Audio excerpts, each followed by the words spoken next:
accustomed to seeing that all the time. And so now here you are, to answer your question directly, you are the left, you leaned, and you were a prisoner to the extreme left in a lot of people's eyes. Well, guess what? Most of America doesn't operate on the fringes. Whether you're left or you're right, you're relatively centrist. You believe in compromise, negotiation, working with one another. Nobody gets to get everything they want. The problem is those on the fringes continuously push for you to get everything you want. Yeah. They're not about getting things done. They're about getting their way. And if they're not going to get their way, they're about complaining and griping about it, because they understand that when you are operating based off of grievance, that's usually what provokes you to get to the polls. And that is why they don't mind feeling aggrieved and displaying and disseminating that kind of message, because they know people are going to gravitate to that. And as a result, that might get them to the polls, you thinking you're going to get what you want as a result of it. And in this particular case, the Republicans were right. So you think the Republicans are sort of an extreme? All right, guys, so we got to talk about Stephen A. Smith on The View, particularly when it comes to his responses to Sonny Hostin's questions, because, of course, they're still discussing why is it that Kamala Harris lost the election. And the left, they refuse to believe that Kamala Harris was just bad, right? That she just was not a good candidate, that the Democrat Party sucks, their policies suck, their record sucks. I mean, the results suck. I mean, everything about the Democrat Party sucks, okay? They're too far left. They were just bad, okay? And Trump, we had a good presidency in his first administration, and he ran a damn good campaign this time around, and that's why he won, right? It's really that simple, okay? If that's what you want to boil it down to, that's really what it is, okay? Results at the end of the day. But Sonny Hostin, on the other hand, she thinks, no, is racism, bigotry, hate, misogyny, okay? That's what she believes. And it's going to be interesting to see how Stephen A. Smith responds to Sonny Hostin and her hypothesis for why Kamala Harris lost, because Stephen A. isn't necessarily going that route, although Stephen A. is woke. He actually tries to give decent political commentary when it comes to criticizing the Democrat Party, even though he doesn't have the cojones to come out here and to actually say that he doesn't support the Democrats. He is a Democrat. He is somebody that will always vote Democrat because, again, he knows that if he ever decided to support Trump or a Republican, really, he would lose his job, right? So that's why I can only respect Stephen A. so much, even when sometimes he makes sense. Like, for example, when he's pushing back against Sonny Hostin, but then again, that's really not saying much because anybody can look reasonable pushing back against a lunatic, right? So without further ado, let's get into it. So you think the Republicans are sort of an extreme fringe party? No, I don't think that they're an extreme fringe party. I think that they're operating against those they believe are extreme on the left. Like, for example, when you talk about the LGBTQ community, I'm a fiscal conservative and I'm a social liberal. I'm fiscal with my dollars. I ain't apologizing for not wanting to pay high taxes to anybody. I'm not apologizing for that, right? But outside of that, I'm pretty liberal. Live and let live, okay? Yeah, Stephen A. is a Democrat, right? Just so that everybody understands. He is a Democrat, right? He tries to pretend as if he's some type of enlightened centrist, okay? But he's really a Democrat. And until he comes out and actually proves that he is willing to vote for somebody that's not a Democrat, I'm always going to say that, yeah, you're just a Democrat. Yeah. But you had folks on the left that were introducing some things when we got in the whole transgender issue, and they were talking about bathrooms, or they were talking about males transitioning to females and competing against girls in sports and stuff like that. These That's are less than 1% of the population. I understand that, But you know what? Add Eric during the NFL. But see, but I think that's where the mistake is made. Yeah, you're saying it's ridiculous. I don't disagree with you. Yeah. But most of the voters out there don't think like that. But that means they don't have the information. Okay, but 90% of the voters don't have the information. If you're out there busting your tail to make ends meet and to pay your bills, and you're going to work every day, and you got a family to take care of, and you got to stay, you're in New York City, you're getting stuck 2 hours of your day, you're stuck in traffic. You understand? You got a whole bunch of stuff to go through. You don't have time to know what you and I know. Maybe you need to listen to the news when you're in traffic. Well, again, I agree with that. Be uninformed. Or you listen to stuff that's going to take you away from the things that brings down your spirit.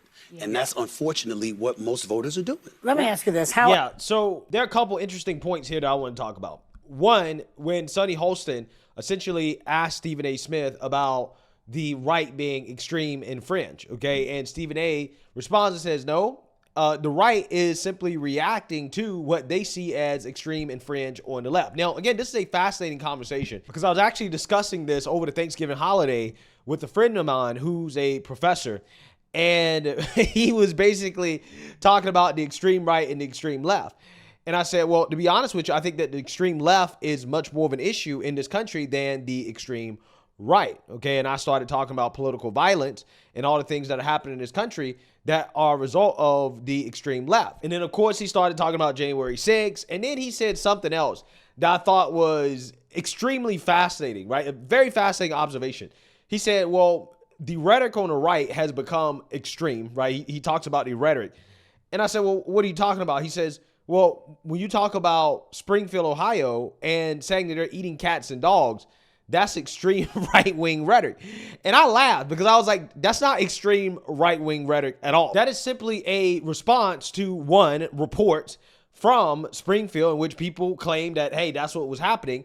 Now, whether true or false, the whole cats and dogs thing really is just a symptom of a much bigger problem, which is that the media has ignored the fact that the Biden administration has allowed the border to be open. Not only have they ignored that, but they also ignored the negative consequences of such in these liberal cities. So the reason why the Trump campaign was leaning into the whole cats and dogs thing is because it brought attention to an issue that the media doesn't want to talk about, which is mass migration into this country. But the whole cats and dogs thing has not really led to any extreme policy positions from the Republican Party, which is vastly different than what happens on the left, in which, again, when it comes to immigration, some people may consider mass deportations to be extreme, but not the American people, because a vast majority of American people agree with mass deportations, which is why they voted for it, right? So that's not an extreme position, okay? Also, it's not like Trump is against legal immigration or anything like that. I mean, he's openly said, okay,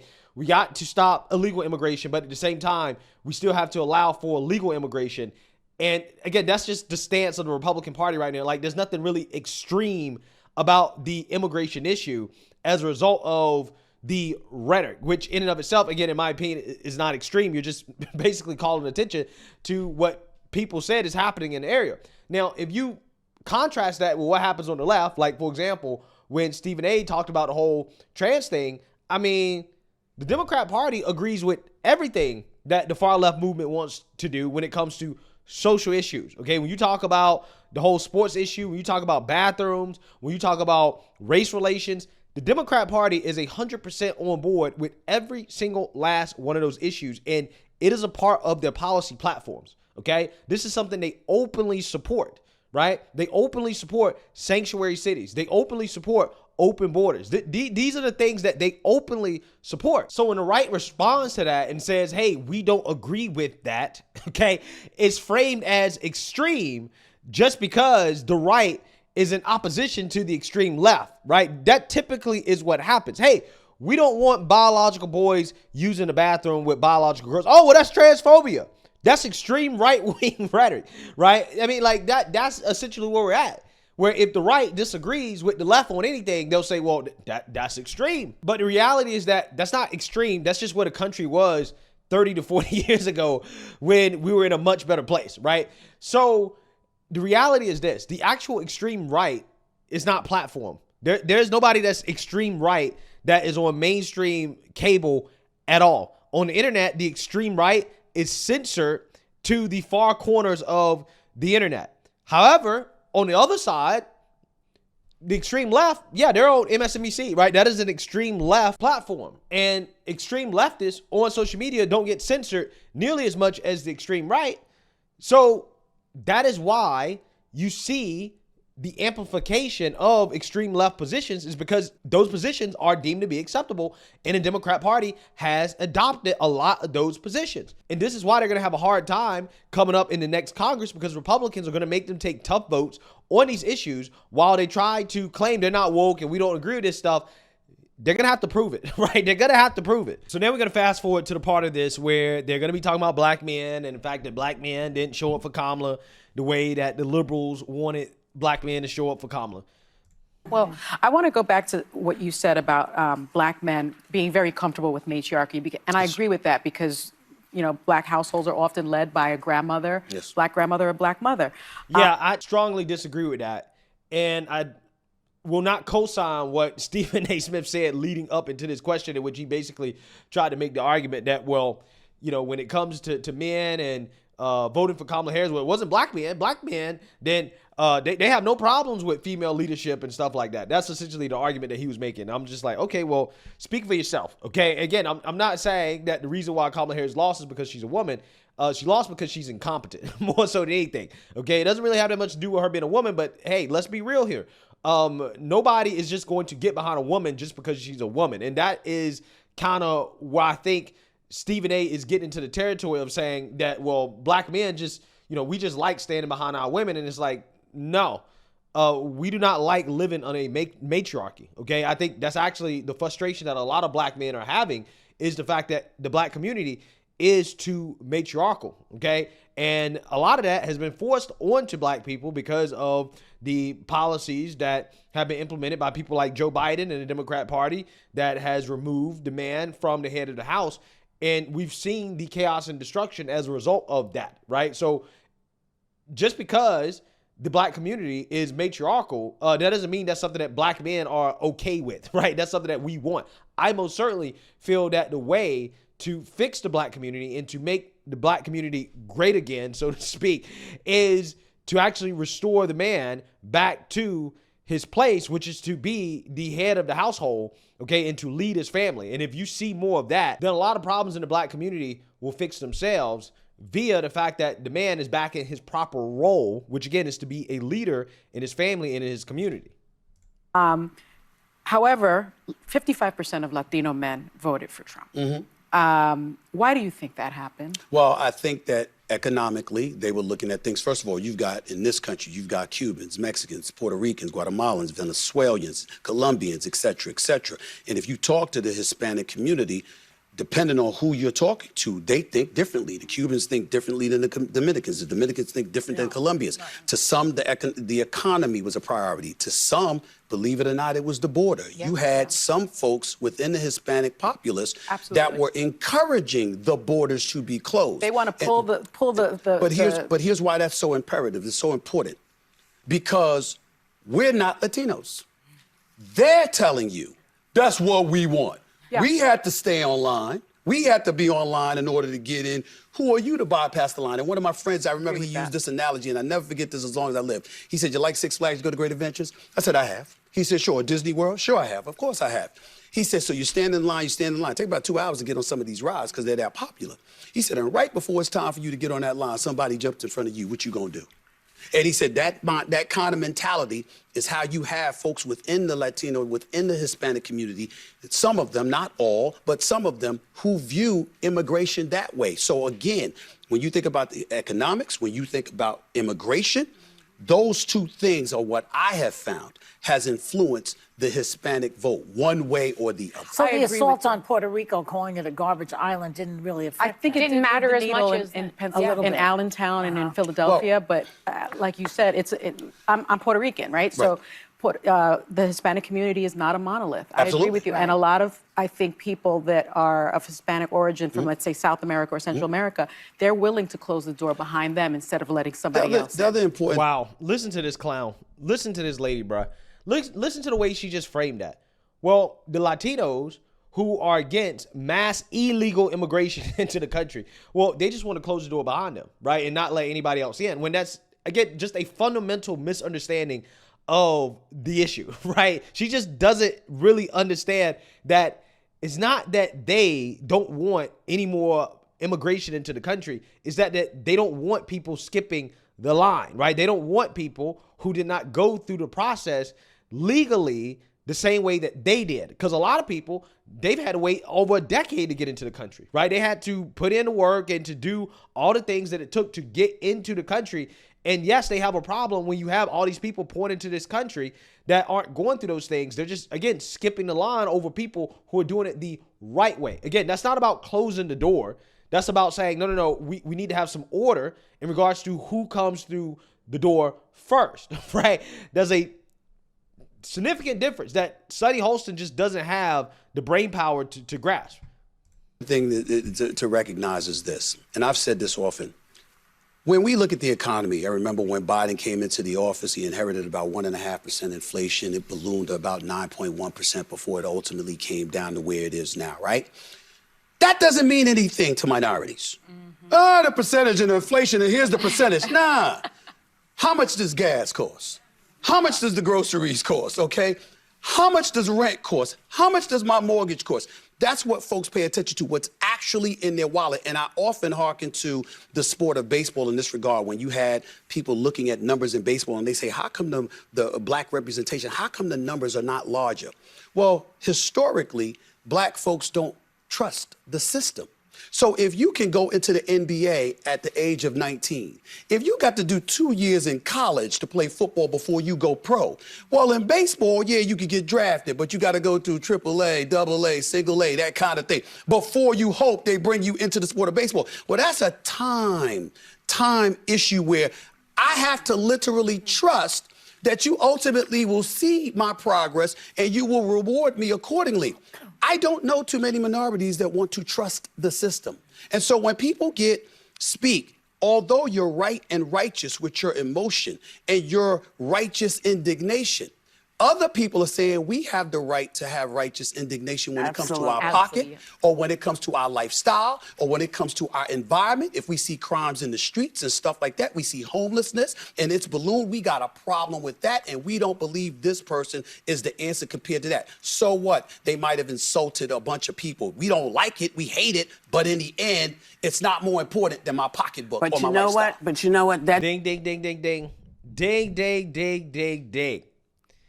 Hey, I think the question here, Stephen A., is do you feel as if the complaints of the so-called minorities that voted for Trump, basically everybody that voted for Trump, really, do you feel as if those complaints are valid?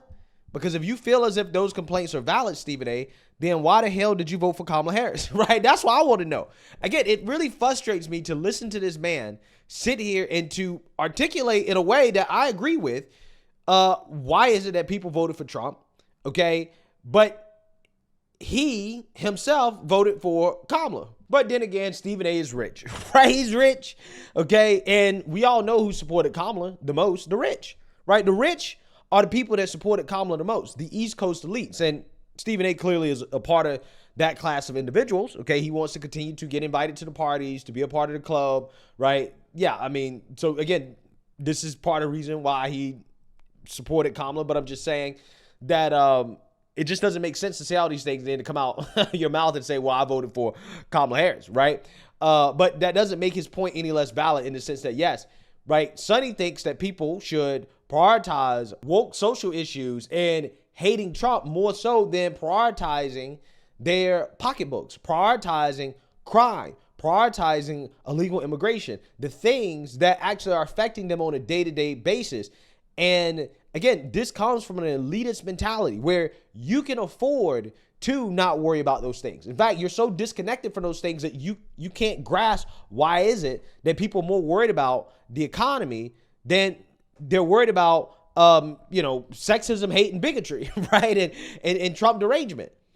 So, what you're seeing here is that Stephen A., at the very least, he's able to articulate the grievances of people that voted for Trump, although he himself claims that he did it. But Sonny Holston just can't do it at all, right? She just can't do it at all because she's just completely and 100% out of touch with reality and normal, regular, everyday people. And I think that's really the biggest problem with this show, The View, is that The View is very narrow, okay? First and foremost, it's a very liberal view. And then also on top of that, it's a liberal elitist view, right? And that in and of itself is why these women can't seem to grasp and to fathom why is it that Trump won the election. And the only conclusion they can come to is sexism, hate, and bigotry, because to them, they don't feel like the economy's bad, right? They don't feel like illegal immigration is a big problem. They don't feel like crime is a big problem. They don't feel like any of these things are big issues and problems because ultimately they're removed from it. They don't experience it. They're too rich, right? They're so rich